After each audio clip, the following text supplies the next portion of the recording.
누가복음 11장 1절에서 4절만 읽어봅시다. 본문 1절에 의하면 제자들의 요구에 따라서 예수님은 기도를 가르쳐 주십니다. 2절과 4절에 나타나는 주기도문은 하나님의 마스터 플랜 구원이라는 하나님의 영원하신 뜻을 반영하고 있습니다. 즉 예수님은 기도를 가르쳐 달라는 제자들에게 하나님의 뜻을 따라 바르게 간구하려는 자들에게 너희는 하나님의 영원하신 뜻, 목적을 위하여 기도하라고 말씀하시는 것입니다. 달리 말하면 너희의 하나님 아버지는 하나님의 영원하신 목적과 계획과 뜻을 세상과 만물 가운데 드러내시고 이루어 가시며 기도를 통하여 그 일을 위하여 너희들을 초청하시고 가담하게 하신다는 것입니다. 우리들이 목사들, 신학자들, 선교사들, 영의 세계를 말하는 자들이 가르치고 설교로 듣는 내용과 다르게 기도는 하나님의 백성들을 창세전의 그리스도라는 하나님의 비밀을 아는 그리스도께로 이끄는 본래적인 목적이 있습니다. 땅의 현실에서 성도에게 필요한 모든 것들은 마태복음 6장에 의하면 너희의 아버지가 아시고 친히 공급하십니다. 그래서 너희의 필요와 간구를 반영하는 기도 행위는 하나님의 뜻, 대의라는 창세전에 감추어진 하나님의 목적을 반드시 반영하는 거라는 거예요. 오늘날 지상교회들과 성도들, 목사들은 주님께서 기도에 응답하신다라는 의미를 어떻게 이해하고 있는지 스스로 판단해야 합니다. 오메가 때 주님은 오메가 끝에 일어날 일들을 이루어 가시며 성령의 은사들, 방언이나 통역기도나 예언이라도 기도 행위와 관련된 것들은 바로 이 목적에 봉사하는 거라는 거예요. 영원한 하나님 나라와 구동되는 바른 기도는 주기도문에 반영되는 하나님의 영원하신 뜻을 땅의 현실에 착지시키는 능력입니다. 그래서 누가복음에 나타나는 기도 가르침을 목사들, 성도들은 오해하거나 자기중심적으로 자기충족적 의도로 사용해서는 안 됩니다. 특히 여기 11장 8절에서 10절 말씀 봐보세요. 강청함으로 인하여 일어나 그 요구대로 주리라. 9절 구하라 너희가 너희에게 주실 것이요 찾으라 찾아낼 것이요 문을 두드리라 그러면 너희에게 열릴 것이니 구하는 이마다 받을 것이고 찾는 이는 찾아낼 것이고 두드리는 이에게는 열릴 것이라. 그러니까 요 말씀 잡고 막 기도를 하는 거예요. 그렇게 매달리다가는 기도라는 본래적인 목적, 하나님의 영원하신 뜻을 잃어버리게 된다는 거예요. 이 사실은 오늘날 성령으로 기도 세계, 영의 세계를 들락거린다라는 자들에게 무거운 경고입니다. 하나님은 그들의 필요에 응답하셔서 그들이 구하는 것을 주는 자비하심을 거두시지는 않지만 그들의 실체를 아시고 그들을 버려두신다는 거예요. 광야에서 이스라엘 백성들이 그렇게 기도하다가 멸망당한 거예요. 이 마지막 때는 일시적이고 한시적이고 자기 수혜적인 것에 매달리다가 영원한 것들을 잃어버리는 거예요. 마귀가 그렇게 역사를 해요. 마귀는 그리스도의 생명을 내 안에서 빼앗기 위해서 모든 것들을 다 동원해서 모든 일들을 다 해요. 진실로 하나님의 백성들은 아버지 하나님의 필요에 반응하는 자들이기에 아버지 하나님께서 그들의 필요를 아시고 때를 따라 하나님의 방식으로 공급하신다라는 거예요. 하나님께서 주시는 기도 응답은 하나님의 방식으로 하나님의 때에 발생한다라는 사실을 오늘날 기도자인 목사들, 성도들은 고통스럽게 배웁니다. 그래서 아무리 매달려도 기도 응답이 되지 않아요. 어떨 때는 하나님께서 은혜로 우리의 구하는 것보다도 넘치도록 역사하실 때가 있고요. 기도는 하나님으로부터 무언가를 끌어내리는 경건행위가 아니에요. 우리는 기도를 통해 징검다리로 그리스도께로 나아가는 거예요. 창세전에 감추어진 그리스도의 비밀로 들어가는 거예요. 그게 기도예요. 그래서 기도하지 않는 자는 그리스도께로 가까이 나아가지 않아요. 자기를 사랑하지. 자기를 사랑하는 자는 하나님을 사랑하지 않아요. 하나님을 경외하지 않아요. 짐승에게 숭배하지. 예수께서 제자들에게 기도 경건을 가르치고 본문 12절에서 성령을 주신다는 약속을 바라시는 이유도 하나님 나라와 연동되는 기도가 하나님의 영원하신 뜻을 반영하는 행위라는 사실을 말합니다. 즉 주기도문이나 성령님은 동일한 목적을 드러낸다라는 거예요. 성령님은 영적 아이들을 이들이 성령의 은사와 사역을 행하는 자라 할지라도 성령님은 그들에게 보육, 교사, 유모, 훈육하는 자로 나타난다는 거예요. 성령님은 영적 아이들을 돌보고 양육하기에 다양한 기도 세계 체험과 응답에 관여하십니다. 이런 사실을 자신이 장성한 자, 남들보다 영적 세계를 깊이 알고 누리는 자라고 착각해서는 안 돼요. 영적 어린아이들이에요. 성령님은 그들을 훈육하는 자라는 거예요. 그래서 성령이 말할 수 없는 탄식으로 기도를 하는 거예요. 사도 바울이 고린도 교회에 그와 같이 책망하는 거예요. 영적 어린아이들에게 그러한 것들이 임시적으로 일시적으로 주어지는 것 뿐이에요. 성령님은 그들을 그렇게 그 어린아이 수준에서 만족하도록 두심이 아니라 하나님의 영원하신 뜻이라는 멍에 이 대의를 짊어지도록 견인하신다라는 거예요. 이러한 성령님의 인도와 훈육을 거절하면서 자신들의 만족에 취하여 주저앉는 자들은 그 대가를, 어떤 대가예요? 성령을 너희에게 주신 하나님의 영원하신 목적과 뜻을 외면하는 어리석음의 그 대가를 혹독하게 치를 수밖에 없다라는 거예요. 알파의 하나님, 오메가 하나님은 창세전에 감춰진 그리스도라는 비밀을 만물 가운데 드러내고 이루시는 일에 그리스도 안에 있는 모든 신령한 것들을 기꺼이 공급하신다는 거예요. 기도를 바르게 이해하는 일은 기도를 가르쳐 달라는 제자들의 요구를 반영하듯이 우리들의 영적 성장이나 하나님의 추수하시는 열매와 관련되기에 참으로 중요합니다. 성령님이 말할 수 없는 탄식으로 중보기도하는 영적 어린아이들로 여전히 어리석게 주저앉지 말고 주님께서 성령으로 기뻐하시는 기도자로 거듭나야 한다는 거예요.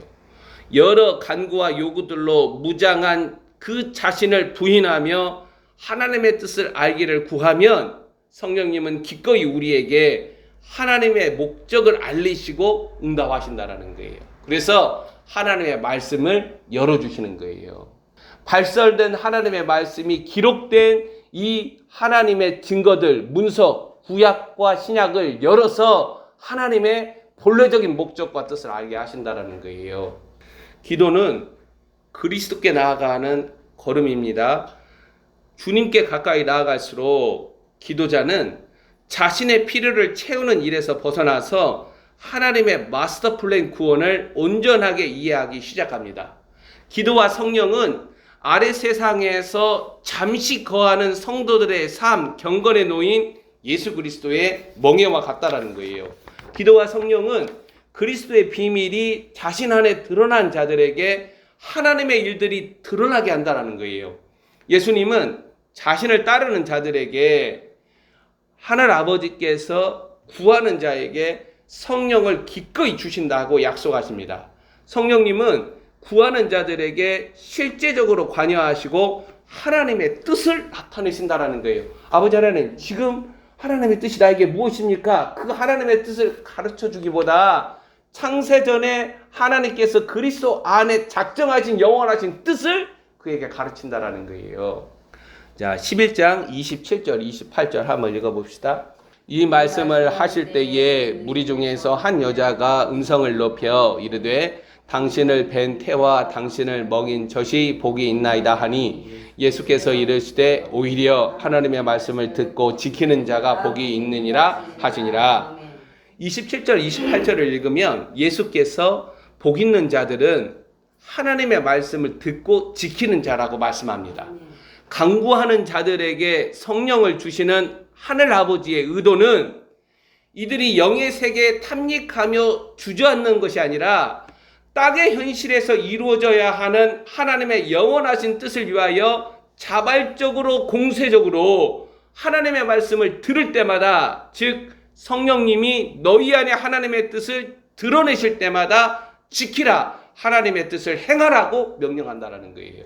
기도와 성령님은 하나님의 뜻을 알고 구체적으로 행하는 것으로 나타나며, 구체적으로 말한다면 성령으로 하나님의 뜻을 땅에서 이루어 가시는 나사렛 예수 그리스도처럼 분하게 한다는 거예요. 성령이 충만한 자, 성령으로 기도하는 자, 성령님을 사랑하며 사모하는 자들은 그들만의 영의 세계나 영계 여행에 취하는 것이 아니라, 왜? 성령님은 한시적으로 영적 어린아이들에게 영적인 놀이동산 라라랜드를 경험시켜주기 때문에 그러는 거예요. 그러나 성령의 본래적인 목적은 거기에 있는 게 아니에요. 여행을 했으면은 집으로 돌아와야 하잖아요. 하나님의 본래적인 목적과 의도를 땅에서 누구처럼, 나사렛 예수 그리스도처럼 구하기 위해서 너는 성령을 구하고 성령으로 행하라는 거예요. 성령님은 이 11장의 증거들, 하나님의 뜻을 지키고 행하는 현실에 착지시켜서 뿌리박게 한다는 거예요. 즉 성령님은 성령을 주장하는 모든 자들을 나사렛 예수 그리스도의 동선, 나사렛 예수 그리스도가 따른 하나님의 뜻에 결박시킨다는 거예요. 그래서 성령 충만한 자들은 나사렛 예수 그리스도처럼 분하여서 이 땅에서 순교자로 살아가는 거예요. 무리 가운데 한 여자가 소리 높여서 말한 주장에 예수님은 곁길로 나갈 수 있는 제자들의 눈과 마음을 바르게 고정시킵니다. 오늘날 영의 세계를 거의 알지 못하고 알아도 바르게 이해하지 못하는 성도들에게 성령의 은사들로 사역하며 하나님의 뜻을 말하는 자들의 증가되는 위험과 미혹은 얼마든지 마음과 눈을 엉뚱한 곳으로 이끈다라는 거예요. 바르게 성령으로 사역하는 자들을 분별하는 근거는 나사렛 예수 그리스도라는 사람 증거와 주께서 입으로 발한 증거, 이 두 가지밖에 없다라는 거예요. 마지막 때 성령으로 사역한다는 자들이 예수와 바알세불이라는 논쟁과 다툼을 촉발시킵니다. 발라하면 고라형 사역자들과 그들의 배후에서 역사하는 이세벨의 영들은 지상교회에 범람하게 된다는 거예요. 자, 29절 30절 한번 읽어봅시다. 무리가 모였을 때에 예수께서 말씀하시되 이 세대는 악한 세대라. 표적을 구하되 요나의 표적밖에는 보일 표적이 없나니 요나가 니느웨 사람들에게 표적이 된 바 같이 인자도 이 세대에 그러하리라. 아멘. 하나님의 마스터 플랜 구원은 유일하게 29절 30절 이 표적, 이 영광으로 시작합니다. 악한 세대는 표적을 구해요. 내가 하나님 앞에 굴복할 수 있는 그러한 영광스러운 표적을 구한다라는 거예요. 나사렛 예수 그리스도를 향하여 하나님의 영광을 계시하는 표적을 구하는 세대는 사실 구원받지 못한 하나님의 마스터 플랜 구원을 알지 못하는 자들이라는 거예요. 본문 29절 30절은 나사렛 예수 그리스도가 하나님께서 악한 세대를 향하여 드러내는 사람 표적이다라는 사실을 요나의 표적으로 알려줍니다. 사람의 아들 그리스도라는 증거는 당시 경건하다는 바리새인들, 서기관들, 장로들, 제사장들이 실족하는 거치는 돌이었는데, 이 사람의 아들 그리스도라는 이 증거가 주 하나님이 마련하신 유일한 표적으로 사람들에게 심판과 구원을 매개한다는 거예요. 세상의 왕들보다 지혜로운 왕 솔로몬보다 더 큰 사람, 예언자 요나보다 큰 사람이 사람의 아들 예수 그리스도라는 사실은 하나님이 마련하신 하나님의 전도 방식과 내용으로 이 사실을 믿지 않는 자들은 심판이라는 현실, 즉 남방 여왕과 니느웨 사람들, 이방인들의 정죄를 피할 수 없다는 거예요. 그러니까 하나님께서 전도하는 방식이 뭐예요? 나사렛 예수 그리스도라는 사람들이 볼 때 미련한 방식으로 전도하는 거예요. 바울이 고린도전서 1장에서 얘기를 하잖아요. 나사렛 예수 그리스도는 하나님이 마련하신 등경 위에 세워진 등불로 사람들로 하여금 빛, 하나님의 생명을 말하는 거예요. 하나님의 구원을 알게 합니다. 이러한 사실을 아는 일은, 즉 하나님의 구원을 경험하는 일은 내 안에 빛, 생명이 밝히 드러나지 않는 한 불가능하다는 거예요. 그래서 예수님께서 33절 눈과 봄, 본다, 이 봄을 말씀하시는 거예요. 본문 35절을 읽으면 내 속에 있는 빛이 어둡지 아니한가 보라 책망하십니다. 유대교, 참빛이 아닌 유사빛 아래 거하는 자들, 유대인들을 향하여, 기독교라는 유사빛 아래 거하는 자들을 향하여 너희 안이 어두운 자들이라고 경책하시는 거예요. 나사렛 예수 그리스도라는 덮개에 덮여진 그리스도라는 생명의 실체를 보지 못하는 거예요. 종교적 수건이 가려워지니까 그리스도 얼굴에 있는 하나님을 아는 빛이 마음에 드러나지 않는 거예요. 그러니까 성령님을 이해해도 성령님의 사역을 이해하고 성령님을 주신 목적을 이해할 때도 항상 어리석게 이해를 하고 곁길로 나아가는 거예요. 여전히 성령의 은사로 성령으로 사역하면서 병 고치고 방언하고 예언하고 그래요. 그냥 그대로 두세요. 오메가 때 성령님은 내 안에 그리스도의 신적 본성, 그리스도의 장성한 분량이라는 열매를 위해서 일하셔요. 다른 것을 위해서 일하시지 않아요. 그리스도라는 하나님의 생명이 빛으로 밝히 드러나지 않은 기독교 지상교회도 동일하게 너희 속이 어두운 자들로 하나님의 마스터 플랜 구원을 바르게 이해하지 못하는 것입니다. 하나님의 마스터 플랜 구원을 이해하는 시작은 내 영 안에 그리스도라는 생명, 그리스도의 비밀의 실체가 빛으로 밝히 드러남으로 가능합니다. 유대교, 기독교, 지상교회의 경건이라는 생명 빛은 본문 35절에 내 속에 있는 어두운 빛으로 창세전에 하나님이 감추어 두신 그리스도의 비밀, 사람의 아들 그리스도 예수 얼굴에 있는 하나님을 아는 빛을 알지 못합니다. 그래서 예수님이 요한복음에서 아버지를 보여달라고 하는 제자들에게 나를 본 자는 아버지를 보았는데 왜 아버지를 보여달라고 너희들이 나에게 말하느냐 책망하십니다. 사도행전 2장에 그리스도라는 생명이 성령으로 말미암아 내 안에 드러나니까 비로소 아는 거예요. 맨날 신학 공부를 하고 목사가 시킨 대로 열심히 경건생활해서 믿음이 자라는 게 결코 아니에요. 그렇게 잘하지도 않아요. 믿음을 만드는 일도 우리는 못하고 믿음을 자라나게 하는 일도 우리는 못해요. 믿음을 달라고 기도를 해야 돼요. 하나님의 아들 그리스도의 믿음을 나에게 달라고. 그래야 흔들리지 않아요. 내 믿음은 흔들린다니까. 내 믿음 흔들리니까 막 자꾸 예수님께 기도해서 내 믿음을 고정하려고 그러는데 그러지 말고 하나님의 아들 그리스도의 믿음을 나에게 달라고 기도하라는 거예요. 오늘날 자신 안에 그리스도라는 비밀을 아는 그리스도라는 생명, 빛이 자라나서 충만하게 실체로 드러나는 일은 자신 안에 있는 어두운 빛을 온전하게 밝히 드러내는 일은 자아와 혼이 온전하게 다루어지므로 그리스도의 생명이 자신 안에 역사하는 길밖에 없습니다. 다른 방식이 없어요. 구원을 주장하는 자들을 향하여 주 하나님은 마지막 때에 그들 안에 실체, 열매, 즉 그리스도의 장성한 분량을 추수하십니다.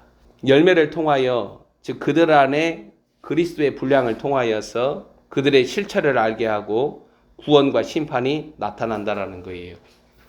나사렛 예수 그리스도, 사람의 아들 그리스도가 패역한 세대를 향하여 마지막 번으로 주 하나님께서 친히 드러내시는 사람 표적이기에 마지막 때 죽음의 행렬이 다가오는 시기 지상교회 믿음이 있다라는 자들은 내 안에 그리스도의 믿음이 있는가 스스로 확증하며 하나님의 검증을 통과할 준비를 해야 합니다. 하나님의 비밀 그리스도가 내 안에 충만하게 드러나도록 지금은 사활적으로 하나님의 얼굴을 구해야 합니다.